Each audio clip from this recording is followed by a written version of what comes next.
Before my mother died, at least I believe it happened before my mother died, I had chickenpox.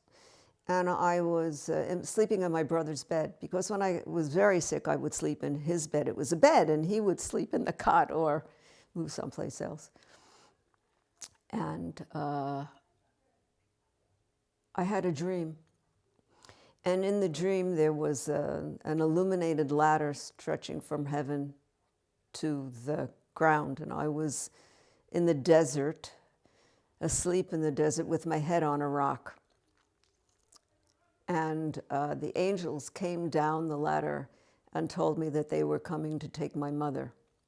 Subsequently, my mother was taken to the hospital, and my grandparents were there.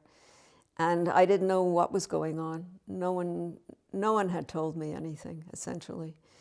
And I asked them if I could have some cake, and they yelled at me because they were sitting there on the couch, very upset. My mother had just been taken out in an ambulance, you know. And I started crying, and I went to my brother and I said, why are they yelling at me? All I asked for was a little piece of cake. I was then sent to stay with another family, so that when my mother died, I was not at home. I was at this other family, and my father came to see me. And he sat down, and he sat me on his lap, and I remember I looked at him and I said, Daddy, you know, why aren't you shaved? Why didn't you shave? It was like a little stubble.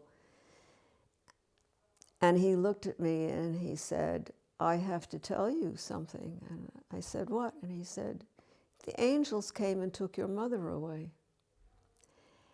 And of course, I got absolutely hysterical.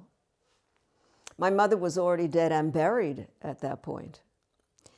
And I was absolutely hysterical. So of course, he got absolutely hysterical.